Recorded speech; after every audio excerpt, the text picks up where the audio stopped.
사람의 제일된 목적은 하나님을 영화롭게 하는 것입니다. 사도 바울이 고린도 교회에 보내는 서신에서 이렇게 말씀했습니다. 그런즉 너희가 먹든지 마시든지 무엇을 하든지 다 하나님의 영광을 위하여 하라. 하나님의 영광을 위하는 것, 그것이 사람의 제일된 목적이고, 예수 믿는 저와 여러분들은 먹든지 마시든지 무엇을 하든지 하나님의 영광을 위해서 행하는 믿음의 걸음이 되어야 합니다. 여기 먹든지 마시든지 무엇을 하든지 이 말씀에는 고난도 포함됩니다. 우리는 내가 원하는 것을 얻을 때뿐만이 아니라 내가 가지고 있는 것을 빼앗기는 고난 중에서도 하나님을 영화롭게 해야 합니다. 팀 켈러가 쓴 고통에 답하다라는 책을 보게 되면 심리학자 조나선 하이트가 고난에는 3가지 유익이 있다고 말을 합니다. 첫째, 고난을 견디고 이겨내면 회복하는 힘이 부쩍 커진다. 고난이 찾아왔을 때에 그것을 잘 견디고 이기게 되면 다음에 고난이 찾아왔을 때에도 능히 감당할 수 있다고 하는 자신감이 생기게 됩니다. 이러한 고난을 몇 번을 거치게 되면 이제는 웬만한 고난에는 꿈쩍도 하지 않는 강한 사람으로 변화가 됩니다. 둘째, 고난은 관계를 탄탄히 다져준다. 고난의 역경은 오래도록 힘이 되는 깊은 우정과 가족 연대 속으로 끌어들입니다. 내 인생에 고난이 찾아오게 되면 인간 관계에서 변화가 이루어지게 되는데요, 지금까지 피상적으로 이루어진 관계들은 정리가 됩니다. 나를 위하는 것 같지만 실상 그 사람이 내면에서 그런 것이 아니고 겉으로만 그런 모습을 가지고 있었다면 고난이 찾아왔을 때 그 관계는 정리가 이루어지게 됩니다. 그러나 동시에 진정한 인간 관계를 이루었던 사람들은 탄탄함, 앞으로 어떤 일이 온다고 할지라도 결코 끊어질 수 없는 이런 탄탄한 우정 관계, 그리고 가족과의 관계가 이루어지게 됩니다. 세 번째는 고난은 삶의 우선순위와 철학을 바꿔놓는다. 고난의 시련은 삶에서 정말 중요한 것이 무엇인지를 깨닫게 합니다. 하나님이 어떤 분이신지, 내가 누구인지, 앞으로 남은 삶을 어떻게 살아가야 할 것인지, 진정 중요한 것과 덜 중요한 것이 무엇인지를 생각하게 됩니다. 많은 것을 잃어버리기는 하지만 하나님께서는 그 이상으로 중요한 것들을 우리에게 얻게 하십니다. 여러분, 그러므로 우리는 고난 중에도 하나님을 영화롭게 할 수 있고 또 영화롭게 해야 합니다. 그럼 고난 중에도 하나님을 영화롭게 하려면 구체적으로 어떻게 해야 합니까? 오늘 본문을 보면 인생의 기막힌 고난 중에도 하나님을 영화롭게 한 사람이 등장합니다. 다윗입니다. 다윗은 사울을 죽일 수 있는 2번째 기회를 맞았지만 하나님을 기쁘시게 하기 위해서 살려주었습니다. 그리고 그 일과 관련해서 사울에게 말을 했습니다. 다윗의 그 말, 위대한 신앙 고백이라고 해도 과언이 아닌데요, 바울의 이 위대한 고백을 통해서 우리는 하나님을 영화롭게 하려면 어떻게 해야 하는지 몇 가지 교훈을 받게 됩니다. 첫 번째, 생명에 대한 하나님의 주권을 인정하라. 다윗은 사울을 살려주면서 이렇게 말했습니다. 19절을 봅니다. 쉬운 성경으로 여러분의 이해를 돕기 위해서 말씀드립니다. 내 주 왕이여, 내 말을 들어보십시오. 만약 왕이 나에 대해 진노하게 하신 분이 여호와시라면 여호와께서 나를 제물로 받으시기를 원합니다. 그러나 만약 왕이 나에 대해 진노하게 한 것이 사람들이라면 여호와께서 그들을 저주하시기를 바랍니다. 그들은 여호와께서 내게 주신 땅에서 나를 쫓아냈습니다. 그들은 나에게 낯선 땅에 가서 다른 신을 섬기라 하고 말했습니다. 다윗이 이렇게 말을 하는 것입니다. 만약 자신에게 진노하신 분이 하나님이시라면 기꺼이 하나님께 내 생명을 드리겠습니다. 그러나 만약 사람들이 왕을 충동시켜 가지고 나를 죽이라고 하는 것이라면 그 사람들에게 하나님께서 저주하시기를 원합니다. 무슨 말인가요? 하나님 한 분 외에는 누구도 자신의 생명을 어찌할 수 없다는 것입니다. 다윗은 자기 생명에 대한 하나님의 주권을 인정했습니다. 그리고 그 믿음으로 자신의 생명을 소중히 여겼습니다. 이러한 다윗의 믿음을 잘 보여주는 것이 블레셋 가드에서 미친 사람 행세를 한 사건입니다. 사무엘상 21장에 보게 되면 다윗이 사울에게 쫓겨서 블레셋 가드 아기스 왕에게로 도망쳤습니다.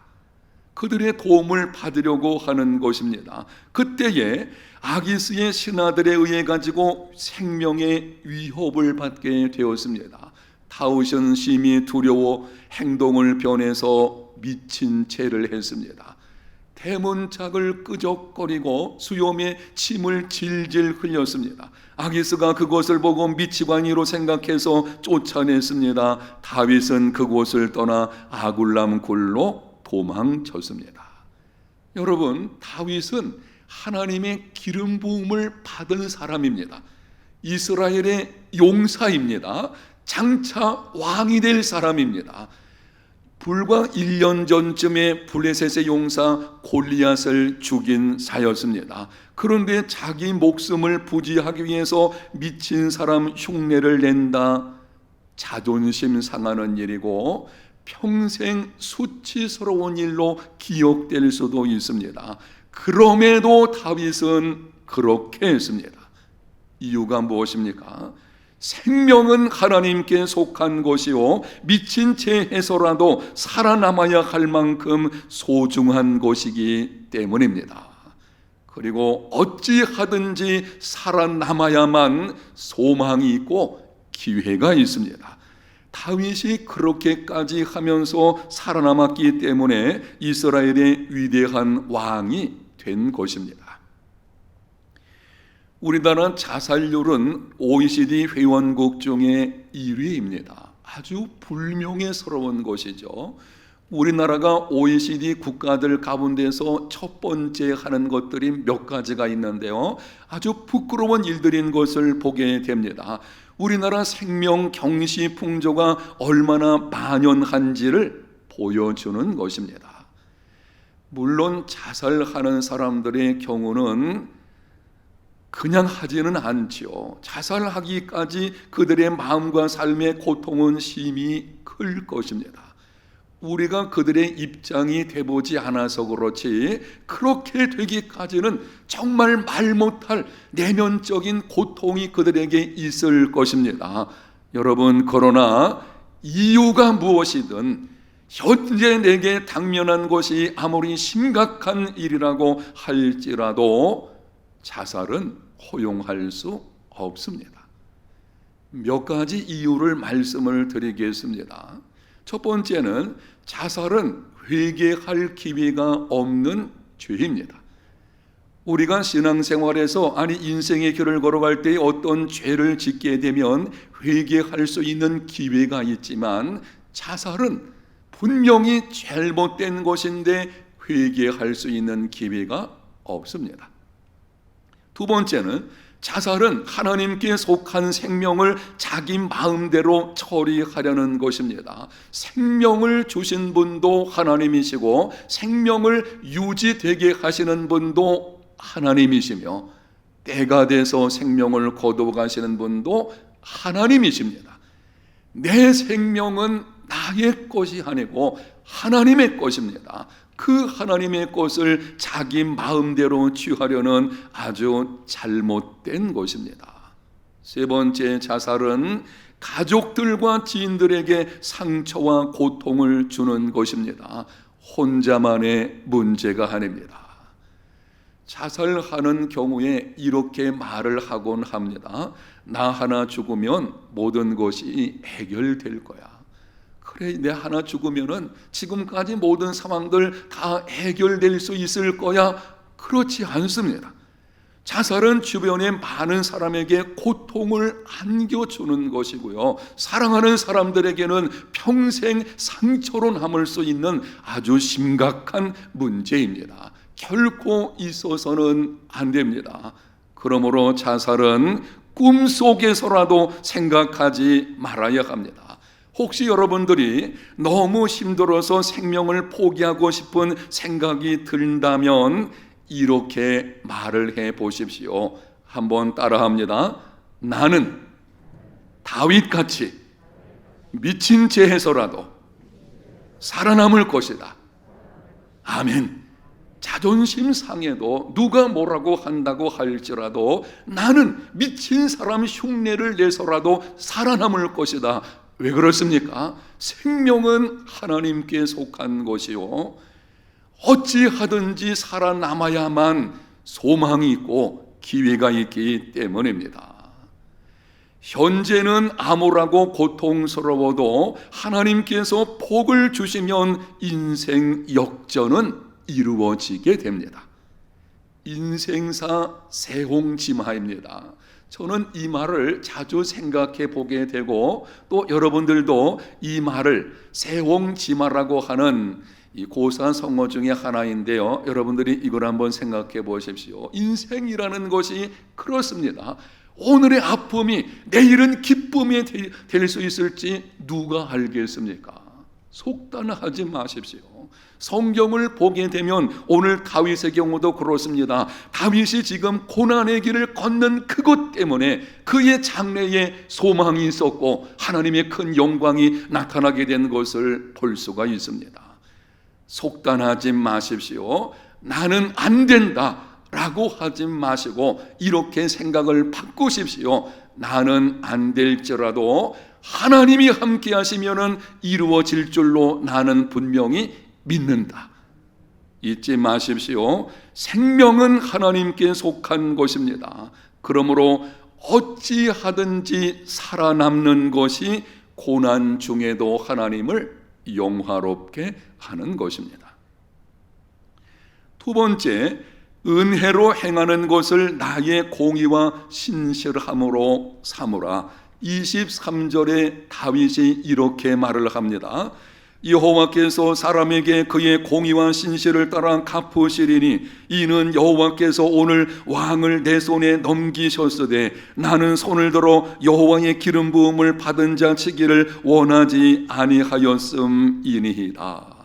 다윗은 사울을 죽일 기회가 있었지만 살려 주었습니다. 사울을 죽이면 고난은 끝납니다. 이미 하나님께서 다윗에게 장차 왕으로 기름을 부으셨기 때문에 사울이 죽으면 이스라엘 왕권을 가질 수 있습니다. 그럼에도 두 번씩이나 살려주었습니다. 그리고는 고백합니다. 여호와께서 사람에게 그의 공의와 신실을 따라 갚으시리니. 무슨 말인가요? 악을 선으로 갚는 것을 나의 공의와 신실함으로 삼았으므로 하나님께서 내게 상 주실 것을 기대한다는 것입니다. 아주 중요한 다윗의 고백입니다. 당신을 살려주는 것, 사울에게 말하는 것입니다. 내가 당신을 살려주는 것, 당신이 나에게 악을 행하였지만 내가 당신에게 선으로 갚는 것, 바로 그것을 나의 공의와 신실함으로 삼았다는 것입니다. 그래서 하나님께서 그에 따라 내게 은혜를 베풀어 주실 것이다. 다윗은 보복하는 것을 자신의 공의로 삼지 않았습니다. 악을 선으로 갚는 것, 곧 은혜로 행하는 것을 자신의 공의로 삼았습니다. 공의에는 두 가지가 있는데요, 보복하는 공의와 은혜로 행하는 공의가 있습니다. 상대방이 나에게 행한 만큼 나도 되갚아 주는 것, 보복하는 공의입니다. 보복하는 공의는 또 다른 보복을 받게 되고 결코 나를 불행에서 건져주지를 못합니다. 그러나 악을 선으로 갚는 것, 은혜로 행하는 공의입니다. 은혜로 행하면 상대방이 부끄러워하게 되고 변화되는 역사가 일어납니다. 이것이 올바르게 고난을 감내하는 것이요, 이것이 고난 중에서도 하나님을 영화롭게 하는 것입니다. 2006년 10월 어느 날 총기를 소지한 한 남자가 미국 펜실베니아주 랭커스터 카운티의 아미시 공동체 안에 있는 학교에 난입했습니다. 어린아이 10명에게 총을 쏴서 5명을 숨지게 한 뒤 스스로 목숨을 끊었습니다. 범인이 절명한 지 몇 시간이 지나지 않아서 아미시 공동체 식구들은 살인범의 부모를 찾아가 아픔을 위로했습니다. 그 가족이 앞으로 마주할 힘겨울 난들을 잘 견디도록 돕겠다고 약속했습니다. 며칠이 지난 후 범인의 장례식이 이루어지게 되었는데요, 총격범 가족들은 깜짝 놀랐습니다. 장례식에 참석한 사람의 절반 이상이 아미시 공동체 사람들이었습니다. 그들은 한마디 원망도 하지 않고 오히려 살인범의 가족을 위로하고 염려했습니다. 아미시 공동체가 보여준 용서와 사랑은 온 나라에 화제가 되었습니다.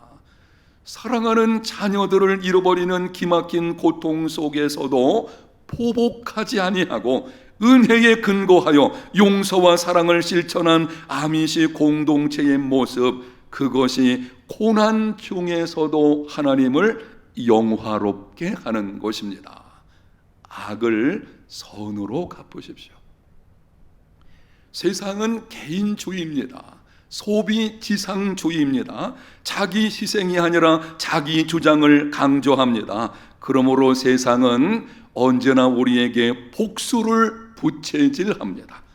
세상만 그런 것이 아니죠. 우리의 본능도 보복하는 것에 대해서 부채질을 합니다. 내가 보복해야지만 내 마음의 평안을 얻을 수 있다, 이 거짓말이죠. 세상은 은혜로 행하는 것을 조롱합니다. 그러나 은혜만이 사람을 변화시킬 수 있고 은혜만이 세상을 바꿀 수 있습니다. 법은 사람을 통제할 수는 있지만 그 마음을 변화시키지는 못합니다. 한 사람의 마음을 변화시켜서 그 사람의 인생을 새롭게 하는 것은 은혜로 되는 것입니다. 보복의 공의가 아니라 은혜의 공의, 예수님께서 보여주신 대속적 공의, 은혜의 공의라고 하는 말은 바꿔서 말씀드리면 대속적 공의입니다. 다른 사람이 가지고 있는 그 고통을 대신 내가 안음으로 인해서 그 사람을 세워줄 수 있는 생명을 이루는 바로 이것이 대속적 공의인데요, 그것이 고난 중에서도 하나님을 영화롭게 하는 것입니다. 세 번째는 선행의 동기와 목적을 하나님께 두라. 본문 24절에 보게 되면 다윗이 이렇게 고백을 합니다. 영상에 있는 말씀을 우리 다 같이 한번 읽겠습니다. 오늘 왕의 생명을 내가 죽이 여긴 것 같이 내 생명을 여호와께서 중히 여기셔서 모든 환난에서 나를 구하여 내시기를 바라나이다 하니라. 다윗이 말하기를 내가 당신의 생명을 중히 여긴 것처럼 당신도 내 생명을 중히 여겨주면 좋겠습니다. 그렇게 말하지 않았어요. 우리는 항상 이런 방식으로 합니다. 내가 당신에게 이렇게 베풀었으니 당신도 마땅히 내게 이렇게 해 주어야 합니다. 그런데 다윗은 그렇게 말한 것이 아니고 내가 당신의 생명을 중히 여긴 것처럼 하나님께서도 나의 생명을 중히 여기셔서 환난 중에서 건져 주시기를 바랍니다. 당신이, 그게 아니고 하나님께서, 이렇게 다윗이 고백을 합니다. 고난 중에도 악을 선으로 갚는 것, 고난을 올바로 감내하는 것이요 아주 귀한 일입니다. 여러분 생각해 보십시오.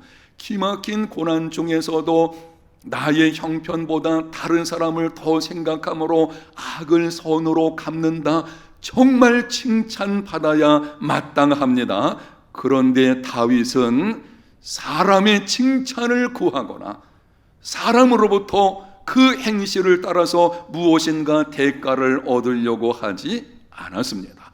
오직 자신의 선행의 동기와 목적을 하나님께 두었습니다.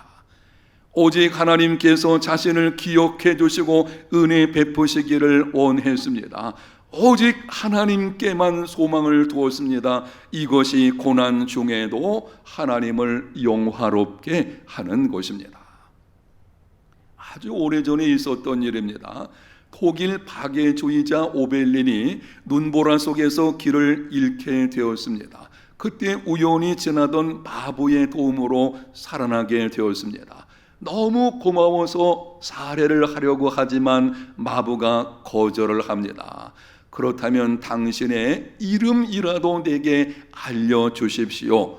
하도 간청을 하니 마부가 이렇게 말을 합니다. 성경의 선한 사마리아인의 이름을 알려주십시오. 오벨론이 말합니다. 선한 사마리아인의 이름이 성경에 기록되어 있지 않습니다. 그러자 마부가 말하기를 그렇다면 내 이름도 말하지 않겠습니다. 죽을 사람을 살려놓고도 자기 이름을 밝히지 않는 이 마부의 태도가 바로 그리스도인의 봉사 정신이요, 이것이 십자가 사랑입니다. 마부가 자기 이름을 말하지 않은 이유가 무엇일까요? 다른 데 있는 것이 아니죠.